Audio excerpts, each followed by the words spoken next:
औलाद अपने जिस्म से अपनी जिल्द को उतार दे और उनकी जूती बना दे और अपनी माँ को पहनाए, फिर भी वो इंसान अपनी माँ का हक अदा नहीं कर सकता है। हजरत अब्दुल्ला बिन उमर रज़ियल्लाहु ताला अन्हु बयान करते हैं कि एक शख्स अपनी पीठ पर बूढ़ी माँ को सवार किया है, पीठ पर बूढ़ी माँ को लाता है और खाने काबा का तवाफ कर रहा है, सफा और मरवा की सही कर रहा है, सफा और मरवा की सही कर रहा है और उसी जगह पे फतवा पूछता है कि मैंने अपनी बूढ़ी माँ को खुरासान से लेकर आया है, जो माँ चलने से कासिर है, मैंने अपनी बूढ़ी माँ को पीठ पर सवार किया है और खाने काबा का तवाफ किया है, मैंने अल्लाह के घर की जियारत की है, बताओ मैंने अपनी माँ का हक अदा किया है या नहीं? बताओ मैंने अपनी माँ का हक अदा किया या नहीं? अब्दुल्ला इब्न उमर कहते हैं तुम अभी ही अपनी माँ के हक अदा करने के बारे में पूछ रहे हो?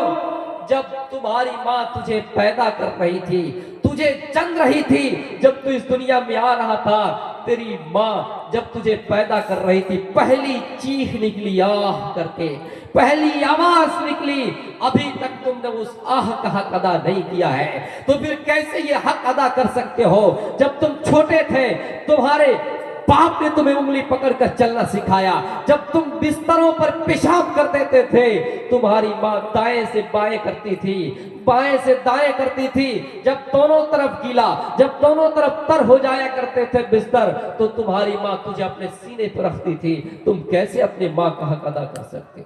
मेरे प्यारे साथियों, माँ का हक हम और आप अदा नहीं कर सकते हैं। हदीस में यूं कहा गया, अल जन्नत तहता अक़दामिल उम्महात, आए लोगों जन्नत तलाश करने के लिए कहाँ जाते हो? जन्नत ढूंढने के लिए कहाँ जाते हो? जन्नत तो तुम्हारी माओ के कदमों के नीचे है। और बाप का दर्जा इस्लाम ने ये बताया कि रिज़ल रब्बी फी रिज़ल वालिद व सख़तुर रब्बी फी सख़तिल वालिद। है लोगों, अगर बाप आपसे राजी है तो अल्लाह भी आपसे राजी है, अगर बाप आपसे राजी नहीं है तो अल्लाह भी आपसे राजी नहीं है। दुनिया के अंदर बड़े से बड़े हम और आप अमल कर लें, बड़ी से बड़ी इबादत कर लें, हमारी तहज्जुद, हमारी नमाजें, हमारे रोजे, हज, ज़कात, इन तमाम चीजों को करने से पहले इंसान अपने गरीबानों में झांक कर देखे, अपने जायजा ले कि हमसे हमारा बाप राजी है या नहीं, हमसे हमारे वालिदैन राजी है या नहीं। मेरे प्यारे साथियों, बाप की रजामंदी में अल्लाह की रजा है और बाप की नाराजगी में अल्लाह की नाराजगी है। माँ का दर्जा यह है कि उनके कदमों के नीचे जन्नत है, और बाप का दर्जा इतना बुलंद है कि बाप राजी है तो अल्लाह भी आपसे राजी है, बाप राजी नहीं है तो अल्लाह भी आपसे राजी नहीं है।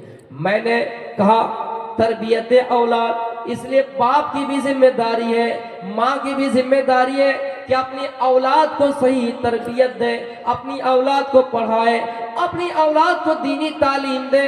अगर यही औलाद जिसको आप दीनी तालीम नहीं दे रहे, यही औलाद जिसको आप पढ़ा नहीं रहे, यही औलाद जिसको आप चोरी करने में लगा देते हैं, यही औलाद जिसको आप डांटते नहीं, रात के 12 बजे कहाँ से आता है, कोई काम नहीं, कोई ड्यूटी नहीं, फिर भी रात के 12 बजे आते हैं, वो चोरी करता है तो माँ बाप कुछ नहीं कहते हैं। यही औलाद आगे चल के बिगाड़ जाती है, यही औलाद फसाद मचाती है, यही औलाद हो सकता है कि आपके ऊपर अत्याचार कर सकती है। इसलिए वालिदैन से गुजारिश है, माँ बाप से गुजारिश है कि वो अपने बच्चों को सही तरबियत दे, अपने बच्चों को सही तरबियत दे। और तरबियत का मतलब यह है कि वो अपने बच्चों को पढ़ाए भी, बुरे रास्तों से रोके। अल्लाह के नबी सल्लल्लाहु अलैहि वसल्लम ने फरमाया, कुल्लु मौलूदिन यूलदु अलल फित्रा, ऐ लोगों, हर बच्चा फितरत इस्लाम पर पैदा होता है, हर बच्चा मुसलमान होकर पैदा होता है। एक माँ उसे यहूदी बना देती है, एक बाप उसे ईसाई बना देता है, लेकिन बच्चा तो फितरत इस्लाम पर पैदा होता है। छोटे में जो आप परवरिश करेंगे, जो तरबियत देंगे, औलाद वही सीखेगी। लेकिन हम और आप हैं जो औलाद की मोहब्बत में इतना पड़ जाते हैं कि अपना ठिकाना जहन्नम बना लेते हैं। मेरे प्यारे साथियों, औलाद से इतनी मोहब्बत कीजिए, इतनी कीजिए, जो जायज रास्ता है उनके लिए अपना, ये जो नाजायज रास्ता है उनके लिए छोड़ दीजिए। आपने सुना होगा अमर बिन अलास, अमर बिन अलास ये मिस्र का गवर्नर था, मिस्र का बादशाह था। इनका बेटा और एक मिस्री बच्चा घोड़ दौड़ का मुकाबला करता है, घुड़सवारी का मुकाबला करता है। यहूदी बच्चा है और ये गवर्नर का बच्चा है। घोड़ा दौड़ाता है, देखे किसका घोड़ा आगे आगे जाता है, किसका घोड़ा बाजी मारता है, किसका घोड़ा आगे चलता है। मेरे प्यारे साथियों, एक आम बच्चा, आम नागरिक, एक पब्लिक जो घोड़ा दौड़ाता है और गवर्नर का बेटा, मुख्यमंत्री का बेटा, चीफ मिनिस्टर का बेटा घोड़ा दौड़ाता है। जब रेस लगाता है, रेस लगाता है तो ये मिस्री बच्चा आगे आगे चलता है और गवर्नर का बेटा पीछे हो जाता है। मिस्री बच्चा का घोड़ा आगे आगे चल रहा है और गवर्नर का बेटा जिनका घोड़ा पीछे चल रहा है। गवर्नर का बेटा है, उस मिस्री बच्चा को थप्पड़ मार देता है। उस मिस्री बच्चा को, आम पब्लिक को थप्पड़ मार देता है, जनता को थप्पड़ मार देता है और ये कहता है यहाँ हमारे बाप की हुकूमत चलती है, यहाँ हमारे बाप की सल्तनत है, यहाँ का बादशाह हमारा बाप है, इसलिए तुम आगे नहीं बढ़ सकते हो, इसलिए मैं तुम्हें थप्पड़ मार दिया। यहाँ मेरा कोई कुछ उखाड़ नहीं सकता, कोई कुछ बिगाड़ नहीं सकता है। इस वाक़े को गौर से सुनिए। मिस्री बच्चा क्या कहता है, गवर्नर का बेटा क्या कहता है कि मेरा बाप प्रधानमंत्री है, मेरा बाप मुख्यमंत्री है, मैं जो चाहूंगा इस इलाके में करूंगा, यहाँ पावर सिर्फ और सिर्फ मेरे बाप का चलता है, यहाँ अगर किसी की चलती है तो मेरे बाप की चलती है। इसलिए उन्होंने उसको नाजायज थप्पड़ मार दिया। उसने शिकायत की अमीरुल मोमिनीन हजरत उमर फारूक से शिकायत की कि गवर्नर का बेटा मुझे नाजायज थप्पड़ मार दिया है, गवर्नर का बेटा मुझे नाजायज थप्पड़ मार दिया है। हजरत उमर ने दोनों को बुलाया और कहा क्या है मिस्री बच्चा, क्या तुमको सही इसने मारा है? कहा मारा है? कहा गवर्नर का बेटा अमर बिन अलास के बेटे, सुनो क्या तुमने इसको नाजायज थप्पड़ मारा है? कहा हाँ हमने मारा है। हजरत उमर की अदालत देखे, हजरत उमर ने फैसला कर दिया कि अगर इन्होंने नाजायज ये थप्पड़ मारा है तो आई मिस्री बच्चा, आई आम पब्लिक, आई जनता, आई मिस्री, तुम भी इसको थप्पड़ मार दो। जितनी स्पीड से तुम्हें थप्पड़ मारा है तुम उसे भी मार दो। किसको मारा जा रहा है, किसको मारने की बात कही जा रही है? एक चीफ मिनिस्टर के बेटे को मारने की बात कही जा रही है। इन्होंने तुझे थप्पड़ मारा है, तुम भी इसके बदले ले लो, तुम भी इसका बदला ले लो, तुम भी इसे मार दो। मेरे प्यारे साथियों, सबके सामने बदला ले लिया गया और उस गवर्नर के बेटे को भी थप्पड़ मार दिया गया। ऐसी जुर्रत किसी के अंदर है? आज के दौर में कोई ये अपने गरीबानों में झांक कर देखे और ये कह सके, ये दावा कर सकता है? नहीं कर सकता है। ऐसा फैसला हमारे मुल्क में नहीं है, हमारे समाज में नहीं है। हमारे यहाँ तो यही देखा जाता है कि किसका बाप किस पद में है, कौन किस डिग्री में है। मेरे भाइयों, हजरत उमर फारूक ने फैसला कर दिया है कि पब्लिक को मारा है, चाहे गवर्नर का बेटा हो या कोई हो, तुम भी उसको उतने ही जोर से मार दो। मार दिया गया। फिर हजरत उमर ने ये कहा कि नहीं नहीं, अभी तक फैसला नहीं हुआ है, अभी तक फैसला क्लियर नहीं हुआ है, तुम इसके बाप को भी थप्पड़ मार दो। लोगों ने कहा इनके बेटे ने थप्पड़ मारा है और इनके बदले इनको मार दिया गया, इनके बाप का क्या कसूर है? हजरत उमर ने कहा इनके बाप की ताकत की वजह से इनका बेटा उछल रहा है, इनके बाप की ताकत से इनका बेटा घमंड दिखा रहा है और तकब्बुर दिखा रहा है। अगर इनका बाप इन्हें सही तरबियत दी होती, सही तालीम दी होती और इन्हें समझाया होता, देखो बेटा मैं मुल्क का अमीर हूँ, बादशाह हूँ, प्रधानमंत्री हूँ, वजीर आला, वजीर आजम हूँ, लेकिन हाँ यह कानून से देश चलता है, कानून से मुल्क चलता है। अगर गलती तुम भी करोगे तो तुम्हें भी सजा मिलेगी, अगर गलती तुम भी करोगे तो तुम्हें सजा मिलेगी। इसलिए इनकी गलती है, इन्होंने अपने बेटे को सही तरबियत नहीं दी, लिहाजा इसको भी मारा जाए, इसको भी थप्पड़ मारा जाए। फिर उसको छोड़ दिया गया था। मेरे भाइयों, आज देख लीजिए, हमसे जो हमारी मस्जिद छीनने की बात हो रही है, उत्तर प्रदेश के संभल जिला में, उत्तर प्रदेश के संभल जिला में 19 नवंबर 2024 को याचिका दायर होता है। याचिका दायर होता है कि यहाँ मंदिर तोड़कर मस्जिद बनाई गई है, लिहाजा इसकी सर्वे होनी चाहिए, जरूर की जानी चाहिए, सहमत हूं। लेकिन उसी दिन ये याचिका दायर हुआ 19 नवंबर 2024 को, और निचली अदालत से उसी दिन फैसला आता है। निचली अदालत से उसी दिन खबर आती है कि शाम तक उस मस्जिद की सर्वे हो जानी चाहिए, जबकि कानून ये कहता है, जबकि ये हमारा संविधान हमें ये बतला रहा है कि अगर कोई एक पक्ष अगर याचिका दायर करता है तो आप दूसरे पक्ष की भी सुनिए, दूसरे पक्ष की सुने बगैर आप सर्वे नहीं कर सकते हैं, कोई जजमेंट नहीं कर सकते हैं, कोई फैसला नहीं दे सकते हैं। 19 नवंबर को याचिका दायर होता है और फिर 19 नवंबर की शाम तक वो लोग सर्वे करने के लिए आ भी जाते हैं। ये निचली अदालतों से है। फिर मेरे भाइयों, दूसरे दिन बगैर दूसरे पक्ष को सुने 24 तारीख को 2024 को फिर सर्वे होता है। वहां की कमेटी, मस्जिद कमेटी, पूरे बस्ती के लोग जाकर संविधान के अनुसार, संविधान के तहत जाकर एहतिजाज करते हैं, विरोध करते हैं। फिर उस मौके पे पुलिस की गोली चलती है और हमारे 5 जवान, 5 लोग शहीद हो जाते हैं। हमारे 5 लोग शहीद हो जाते हैं, मारे जाते हैं, वो खत्म हो जाते, शहीद हो जाते हैं। और ये गोली अगर चली भी है तो पब्लिक की नहीं, पुलिस की चली है। मेरे प्यारे साथियों, इसलिए हम कहते हैं कि अपने बच्चों को इंजीनियर बनाइए। हम कहते हैं अपने बच्चों को डॉक्टर के साथ साथ, आलिम के साथ साथ, मौलवी के साथ साथ वकील बनाइए। ये हमारी आवाज गूंज सके पार्लियामेंटों में, हमारी आवाज, हमारी सदाएं लग सके कि इन्होंने गैर कानूनी के तहत ये फैसला किया है, गैर कानूनी के तहत इन्होंने सर्वे की है। जब एक पक्ष आपको ये कहता है, एक पक्ष आपको ये याचिका दायर करता है कि यहाँ मस्जिद, मंदिर तोड़कर बनाए गए हैं, आप दूसरे पक्ष का सुनिए, उसके बाद कुछ फैसला कीजिए।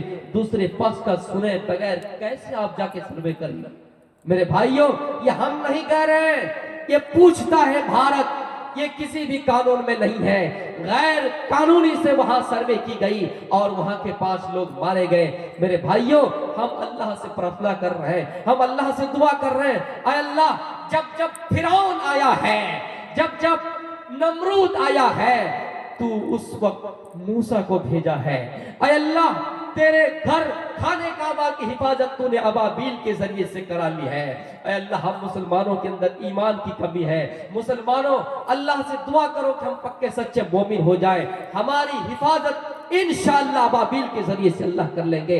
और गैर कानूनी के तहत और हमारे लोगों को मारे जाने के तहत जो इन्होंने जुर्म किया है, इन्हें कड़ी से कड़ी सजा मिले। और दुनिया की जब दवा काम नहीं करती है, दुनिया में जब कोई इलाज काम नहीं करता है, तो रब की अदालत में दुआ कबूल होती है और वहां फिर अजाब मुसल्लत होते हैं। तो मेरे प्यारे साथियों, ये है हजरत उमर फारूक का इंसाफ। आपने नहीं देखा कि गवर्नर का बेटा है, आपने कह दिया कि नाजायज थप्पड़ मारा है, तुम भी इन्हें उतने ही जोर से मार दो। मेरे प्यारे साथियों, माँ बाप की तरबियत का बहुत बड़ा असर रखता है। माँ बाप अगर छोटे में अपने बच्चों को सही तरबियत दे, सही ज्ञान दे, सही परवरिश करे, सही तालीम दे, तो वो बच्चा आगे चल के बिगाड़ता नहीं है। आपने नाम सुना होगा सुल्ताना डाकू का, जो बहुत बड़ा डाकू था, लुटेरा था, लूटा करता था, दिन दहाड़े लूटा करता था।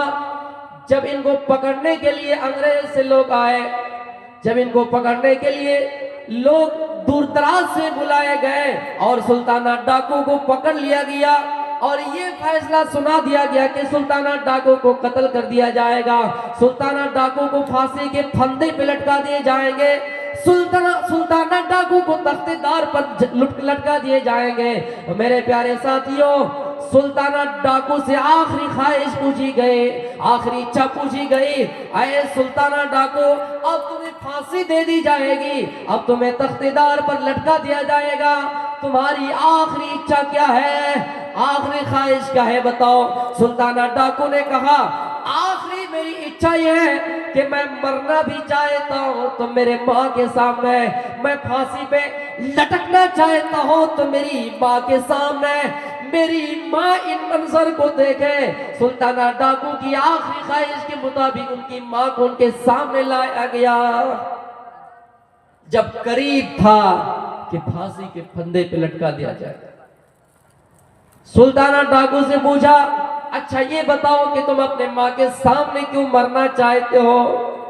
सुल्ताना डाकू ने कहा, मैं इसलिए अपनी माँ के सामने मरना चाहता हूँ, फांसी पे लटकना चाहता हूँ। जब मैं छोटा था और छोटे में अंडा चुराया करता था, जब मैं छोटा था और छोटे में अंडा चुराया करता था, एक दिन की बात है, मैं किसी दुकान में गया और मैंने वहां मेरी माँ के कहे मुताबिक, मेरी माँ की नसीहत के मुताबिक, दिए हुए रुपये के मुताबिक मैंने एक अंडा ज्यादा उस दुकान से ले लिया, एक अंडा चुरा लिया।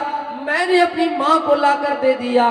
मेरी माँ ने उस वक्त मुझे डांटा नहीं, मेरी माँ ने उस वक्त मुझे फटकारा नहीं, बल्कि मेरी माँ ने मेरे पीठ पर थपथपाया है, शाबाशी दिया है, बेटा बहुत बड़ा कमाल कर दिया। और धीरे धीरे जब मेरी माँ ने मुझे डांटा नहीं तो मैंने धीरे धीरे इतना चोरी की, इतनी चोरी की, इतना बड़ा डाकू बन गया कि आज मुझे गिरफ्तार कर लिया गया। आज मेरी गिरफ्तारी हो गई, मैं पकड़ा भी गया और आज फांसी के फंदे पे लटकने वाला हूँ। ऐ लोगों, मैंने इसलिए अपनी माँ को अपने सामने रखा। मेरी माँ अगर उसी वक्त मुझे डांटा होता, उसी वक्त फटकारा होता तो मैं चोर न बनता, मैं लुटेरा न बनता, मैं डाकू न बनता और आज मुझे फांसी पे चढ़ने की नौबत ना आती। इसलिए मैं अपनी माँ के सामने मरना चाहता हूँ ताकि मेरी माँ देखे कि मौत का मंजर, फांसी पे लटकने का मंजर कैसा होता है। मेरे प्यारे साथियों, माँ की तरबियत देखो। अगर छोटे में ही उसको डांट दिया होता कि बेटा तुमने चोरी किए, वापस कर दो, या आइंदा आज के बाद से चोरी ना करना, तो मैं इतना बड़ा चोर ना बनता, मैं लुटेरा ना बनता और आज फांसी पे चढ़ने की नौबत ना आती। इसलिए हर वालिदैन से गुजारिश है, हर माँ बाप से गुजारिश है कि वो अपने बच्चों को सही तरबियत दें। आप कैसे बर्दाश्त कर लेंगे? दुनिया में आप किसी जली हुई लाश की तरफ देखना गवारा नहीं करेंगे। कोई अगर जल जाए, किसी घर में आग लग जाए, कोई फर्द जल जाए, कोई शख्स जल जाए, आप उनकी लाश को देखना गवारा नहीं करेंगे। लेकिन ऐ लोगों सुनो, कल कयामत का दिन होगा। अगर खुदा न खास्ता आप जहन्नम में चले गए, आपकी औलाद जहन्नम में चले गए, तो मेरे प्यारे साथियों, जहां जलाए जाएंगे, आग भड़काई जाएगी, तो आपके जिस्म से भड़काए जाएंगे, इंसान से भड़काए जाएंगे, आपकी लाश जल जाएगी। कैसे ये बर्दाश्त करेंगे? दुनिया में कोई आपकी औलाद को थप्पड़ मार देता है, जायज थप्पड़ मारता है, फिर भी आपको बर्दाश्त नहीं होता है। आप अपनी औलाद के लिए मुकदमा लड़ते हैं, आप अपनी औलाद के लिए कोर्ट कचहरी का सामना करते हैं, दौरा करते हैं और अपने बेटे को मारे हुए बदला लेने के लिए हद-तल-इम्कान कोशिश करते हैं। लेकिन सुनो, क्या आप ये चाहते कि आपकी औलाद कल कयामत के दिन जहन्नम की आग में जले? मेरे प्यारे साथियों, नहीं, ऐसा नहीं कर सकते। इसलिए औलाद की मोहब्बत में इतना ना पड़ जाए कि आप हलाल और हराम के अंदर तमीज ना कर सके। कल कयामत का दिन होगा, आपको जहन्नम में डाला जाएगा, आपको जहन्नम में डाला जाएगा, पूछेगा और आप भी कहेंगे, आय अल्लाह, अगर मुझे जहन्नम से नजात मिल जाए, अगर मुझे जहन्नम से छुटकारा मिल जाए, मेरे बेटे हैं, मेरी बेटियां हैं, मेरी औलाद है, मेरे रिश्तेदार हैं, और भी लोग हैं, इन सबको तू फिदिये में ले ले, इन सबको जहन्नम में डाल दे, लेकिन मुझे तू जन्नत में डाल दे। इसलिए लोगों सुनो, कहीं ऐसा ना हो कि आपकी औलाद आपको फितने में डाल दे, कहीं ऐसा ना हो कि आप अपनी औलाद के लिए हराम कमाई करें और जिसके सबब आप जहन्नम में जाएं। इसलिए जरूरी है कि आप दुनिया में मुहासबा कीजिए, खुद भी जहन्नम की आग से बचिए। अल्लाह के नबी फरमाते हैं, ऐ लोगों, जहन्नम को अपना ठिकाना ना बनाओ, कुछ सदका कर दो, कुछ खैरात कर दो, जहन्नम की आग से बच जाओ। अल्लाह फरमाता है वक़ूदुहन्नास वल हिजारा, अल्लाह कहता है कू अंफुसकुम व अहलीकुम नारा, ऐ लोगों अपने आप को भी जहन्नम से बचाओ और अपनी औलाद को भी जहन्नम से बचाओ। अपने आप को भी जहन्नम की आग से बचाइए और अपनी औलाद को भी जहन्नम की आग से बचाइए। जरूरी है आप ये ना सोचे कि मैं तो जन्नती हूँ, मेरी औलाद जाए तो जहां जाए उसकी मर्जी, नहीं, आप भी खुद बचिए और अपनी औलाद को बचाइए। अल्लाह के नबी सल्लल्लाहु अलैहि वसल्लम की तालीम देखिए, तरबियत देखिए। आपने जिस बेटी से सबसे ज्यादा प्यार किया हो, आप जिस बेटी से सबसे ज्यादा मोहब्बत किए हो, जिनका नाम हजरत फातिमा रज़ियल्लाहु तआला अन्हा है, आपने फातिमा को देखा, आपने फातिमा से कह दिया ओ मेरी बेटी, जन्नत की तमाम औरतों का सरदार तुम हो, जन्नत में जितने भी औरतें होंगे सबका सरदार तुम हो। अल्लाह के नबी अपनी इस बेटी से सबसे ज्यादा मोहब्बत करते थे। लेकिन अल्लाह के नबी सल्लल्लाहु अलैहि वसल्लम एक दिन उसके घर जाते हैं, दरवाजे पे पहुंच जाते हैं, देखता है कि दरवाजे में एक रंगीन चादर लटक रही है, एक डिजाइनदार चादर लटक रही है, एक खूबसूरत पर्दा लटक रहा है। आपने देखा खूबसूरत चादर को, आपने देखा रंगीन चादर को, आपने खूबसूरत डिजाइनदार पर्दा देखा, वहां से लौट गए और अपने घर की तरफ चले आए। हजरत फातिमा को पता चला कि मेरे अब्बू यहाँ आए थे, लेकिन पता नहीं क्या हुआ, आप यहाँ से नाराज होकर अपने घर चले गए। हजरत अली से कहती है ओ अली जाइए अल्लाह के नबी से पूछिए क्या बात है, क्या आप मेरे घर आए, लेकिन क्या हुआ कि मेरे घर से आप वापस चले गए, क्या हुआ कि मेरे घर से वापस चले गए। हजरत अली अल्लाह के नबी के पास गए और कहा अल्लाह के नबी, हजरत फातिमा को पता चला है, फातिमा पर यह बात बहुत गिरा गुजरी है कि आप मेरे घर आए लेकिन दरवाजों को दस्तक नहीं दिए, अंदर नहीं आए, बाहर ही से आप अपने घर की तरफ लौट गए, क्या बात है। अल्लाह के नबी ने फरमाया ऐ अली मेरी बेटी फातिमा से कहिए, मेरी बेटी फातिमा को कहना माँ अना व दुनिया व माँ अना व रकम, ऐ अली मेरी बेटी से कहना कि मैं नबी हूँ, मुझे दुनिया से क्या मतलब है, मैं नबी हूँ, मुझे दुनिया के डिजाइनर चीजों से क्या मतलब है, मैं नबी हूँ, मुझे निराली दुनिया से क्या मतलब है, मैं नबी हूँ, मुझे दुनिया की खूबसूरती से क्या मतलब है। ऐ अली मुझे दुनिया से कोई मतलब नहीं, ना ही मुझे दुनिया के खूबसूरत चीजों से कोई मतलब है। कराकी बिन इस्तजल्ला तहता शजरत, मैं तो ऐसा हूं जैसा कोई मुसाफिर यहाँ आए हैं आपकी सरजमीन पर। फैसल नाम का कोई आदमी जो हमारे उत्तर प्रदेश से हमारे बीच तशरीफ लाए हुए हैं, हमारे बीच गया से मेहमान तशरीफ लाए हुए हैं, ये मेहमान है, मुसाफिर है, यहाँ रहने के लिए नहीं आए हैं, हमारी खिदमत के लिए आए हैं, अंजाम दे दिए, अब अपनी असल मंजिल की तरफ उन्हें भी लौटना है, चलना है, यहाँ थोड़ी देर के लिए हमें हमारे पास आए हैं, हमें कीमती बातों से नवाजे हैं। अल्लाह के नबी ने कहा मैं तो मुसाफिर हूँ, किसी सायेदार जगह में आराम करने के लिए चंद दिन आया हो, फिर मुझे यहाँ से चलना है, इसलिए मुझे दुनिया की रंगीनी चीजों से क्या मतलब है, मुझे दुनिया में डिजाइनर चीजों से क्या मतलब है। अली जाना और फातिमा से कहना कि फातिमा के घर में दरवाजे में जो डिजाइनर चादर लटक रही है उसको हटा दो, डिजाइनर पर्दा लटक रहा है उसको हटा दो। मेरे प्यारे साथियों, जो नबी अपनी बेटी का इतना ख्याल रखता हो, जो नबी अपनी बेटी के घर में और फिर दरवाजे में एक डिजाइनदार चादर लटक रही हो तो उसके घर जाना गवारा नहीं करते हैं, उनके घर जाना कबूल नहीं करते हैं। और आप सोच रहे हैं कहीं ऐसा ना हो कि मेरी बेटी जहन्नम में चले जाए, इसलिए मेरे प्यारे साथियों कू अंफुसकुम व अहलीकुम नारा, अपने आप को भी जहन्नम की आग से बचाइए और अपने औलाद को भी जहन्नम की आग से बचाइए। जिस बेटी के बारे में आपने ये भी कहा, क्या कहो कि मोहब्बत अपनी जगह पे है, कबीले बनु मखजूम की औरत ने चोरी की।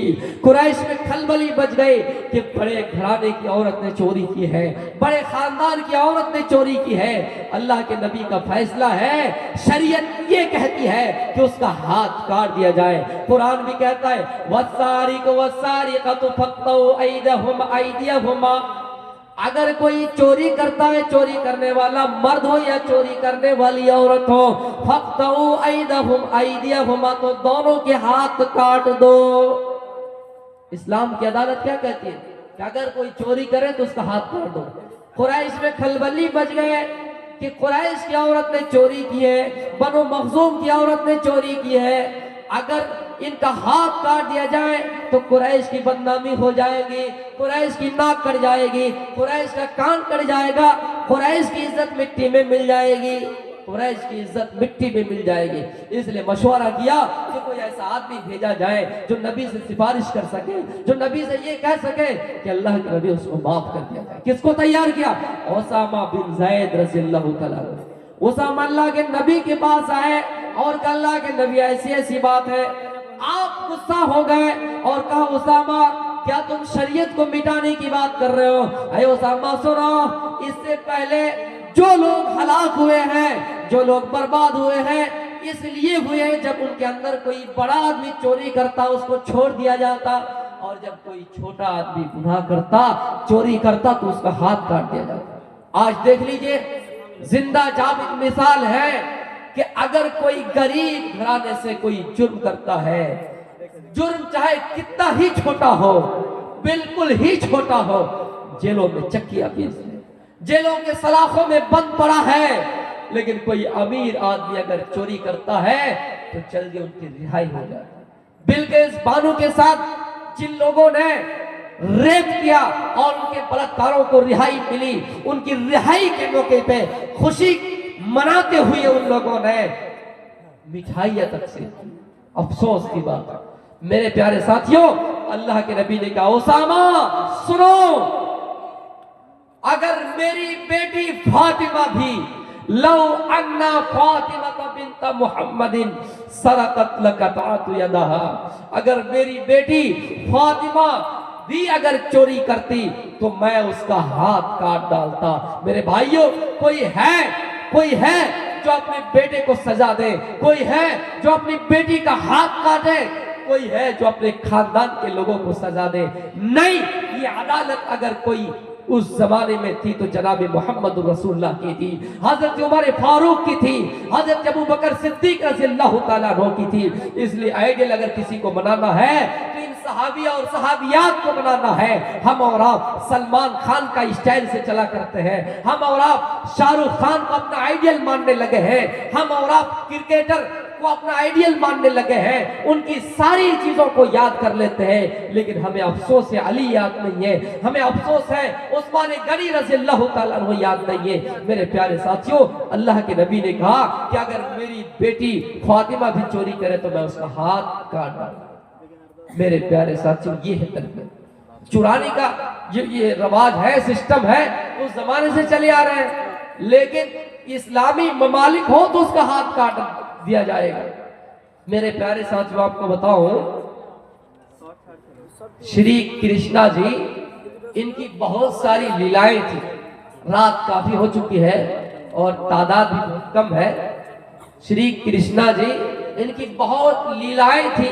उनकी एक लीला ये थी कि वो बचपन में बालक जब थे वो मक्खन चोरी किया करते थे।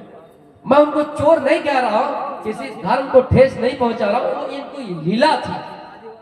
श्री कृष्णा जी की ये लीलाएं थी, मक्खन चोरी करते थे जब वो बालक थे। यशोदा मैया जो उनके पालक थे, उनको पालते थे, ये बड़ी निगाह उनके ऊपर रखती थी।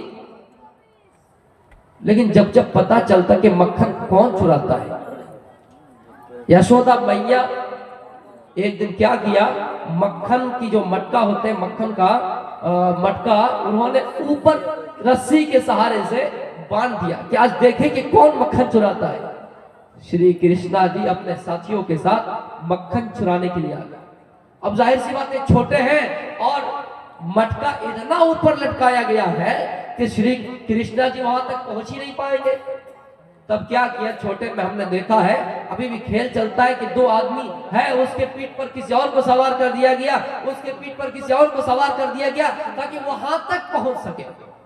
श्री कृष्णा जी को सबके ऊपर रख दिए। श्री कृष्णा जी ऊपर मटका पकड़े हुए थे, इतने में यशोदा मैया ने देखी, अच्छा तू ही है जो मक्खन चोरी करता है, जल्दी गुस्से में आए। लेकिन इनकी भोली वाली सूरत देखी तो उसको छोड़ दिया, माफ कर दिया। तो मैं ये कह रहा हूं कि ये जो लीलाएं हैं श्री कृष्णा जी की, बहुत सारी लीलाएं हैं। अगर मुझे वक्त मिले किसी जलसे में बोलूंगा, उनकी लीलाएं बहुत सारी हैं। उन लीला में एक लीला ये थी कि वो जब छोटे थे, बालक थे, तो मक्खन चोरी क्या करते थे।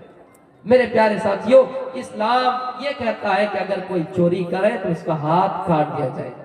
अल्लाह के नबी सल्लल्लाहु अलैहि वसल्लम ने फरमाया, ऐ लोगों, कुल्लु मौलूदिन युलदु अलल फितरा, जब बच्चा पैदा होता है तो फितरत इस्लाम पर पैदा होता है। वो बच्चा इस्लाम पर पैदा होता है, माँ उसे यहूदी बना देती है, बाप उसे नसरानी बना देता है। छोटे में बच्चों की तरबियत जैसे करेंगे, वो बच्चा आगे चल के वही अंजाम आपको देंगे, वही नतीजा आपको देंगे, वही फल आपको देंगे, वही आपको समर मिलेगा, वही आपको फल मिलेगा, उसी का आपको बदला मिलेगा। मेरे प्यारे साथियों, औलाद अगर आपकी नेक है, औलाद अगर आपकी सालेह है, आप मर भी जाए, आपका नामाए अमाल बंद हो जाए, आपकी नेकियों का सिलसिला बंद हो जाए, आपके गुनाहों का सिलसिला बंद हो जाए, आपको वो औलाद फायदा पहुंचाते रहेंगे अगर वो औलाद नेक निकले। औवलदिन सालिह यदऊ लहू, रवाहु मुस्लिम, मुस्लिम शरीफ की हदीस है। अगर औलाद नेक है तो औलाद आपके लिए दुआएं करेंगी और आपको फायदा पहुंचता रहेगा। इसलिए कोशिश कीजिए कि आप अपनी औलाद को सही तरबियत दें। कोशिश कीजिए कि आप अपनी औलाद को दीनी तालीम से महरूम ना करें। दुनिया में डॉक्टर बनाइए, इंजीनियर बनाइए, आईपीएस आईएएस बनाइए, मना नहीं है, लेकिन दीनी तरबियत दीजिए, दीनी तालीम दीजिए। मेरे भाइयों, और हाँ एक चीज है, अगर माँ अपने छोटे बच्चों को शुरू में गालियां देती है, माँ अपने छोटे बच्चों की सही तरबियत नहीं करती है, छोटे में जो सो बोला करती है, उसका लकब जो सो रखा करती है, हकीकत में वो असर पड़ जाता है, उस लकब का असर पड़ जाता है। माँ की तरबियत जो शुरू में माँ एक बच्चे को दे रही है, उसका असर बुढ़ापे तक होता है। मेरे भाइयों, आपने नाम सुना होगा अब्दुल कादिर जिलानी बगदादी रहमतुल्लाह अलैह का, आपने नाम सुना होगा अब्दुल कादिर जिलानी बगदादी रहमतुल्लाह अलैह का। ये जब 14 साल के थे, आला तालीम के लिए, इल्म सीखने के लिए इन्होंने दूर का सफर किया। माँ इनको रवाना कर रहे हैं, माँ इनको नसीहत कर रहे हैं, माँ इनको विदा कर रहे हैं और कह रहे हैं, ओ मेरे बेटे, हालात चाहे कुछ भी हो जाए, परेशानियां चाहे कुछ भी हो जाए, तुम झूठ नहीं बोलो। ये कौन नसीहत कर रही है? एक माँ अपने बच्चे को। फिर किसको, किनको? वो शख्सियत क्या है? अब्दुल कादिर जिलानी बगदादी रहमतुल्लाह अलैह को। माँ ये कह रही है, ओ मेरे बेटे, मैं तुम्हें ये नसीहत कर रही हूँ, रास्ते में जा रहे हो, सफर कर रहे हो, आला तालीम हासिल करने के लिए जा रहे हो, लेकिन मेरी एक बात सुनो, मेरी एक नसीहत है, रास्ते में कुछ भी हो जाए, परेशानियां कुछ भी हो जाए, कभी किसी के सामने झूठ नहीं बोलना, कभी किसी के सामने झूठी बात न कहना। बेशक बेशक, सुभान अल्लाह। मेरे प्यारे साथियों, उसकी माँ ने नसीहत करते हुए ये भी कहा, आए मेरे बच्चे, ये कुछ दिरहम है जो तुम ऊपर रखो, रास्ते में काम आए, लेकिन कुछ दिरहम है जो मैं तुम्हारे जेब में सी देती हूँ, मैं तुम्हारे कपड़े में सी देती हूँ। मेरे प्यारे साथियों, उसकी माँ ने उसके कुर्ते में वो दिरहम छुपा दिए और उस जगह को सी दिए। अब्दुल कादिर जिलानी बगदादी रहमतुल्लाह अलैह के पास एक काफिला आता है, चोरों की जमात आती है, लुटेरों की जमात आती है, और जो उनके पास जाहिरी चीजें थी वो ले लेती है। मेरे प्यारे साथियों, और पूछता है, क्या है फला नन्हा लड़का, तुम्हारे पास क्या क्या है बताओ, तुम्हारे पास क्या क्या है बताओ। अब्दुल कादिर जिलानी ने सच्चाई का इतराफ कर दिया कि मेरे पास इतने इतने अशरफिया है, मेरे पास इतने इतने रुपये है। उन्होंने जाहिर कर दिया, सच्चाई का इतराफ कर दिया। वो लोग मजाक करने लगे, हाँ ऐसा कोई हो सकता है जो छिपे हुए दिरहम को बताए, छिपे हुए अशरफिया को बताए? नहीं, ऐसा नहीं हो सकता। कहाँ है बताओ? अब्दुल कादिर जिलानी ने बता दिया कि इस जगह पे अशरफिया छिपे थी।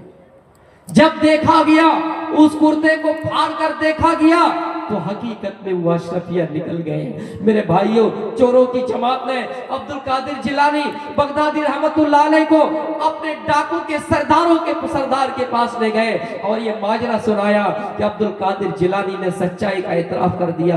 सरदार ने पूछा, क्या बात है?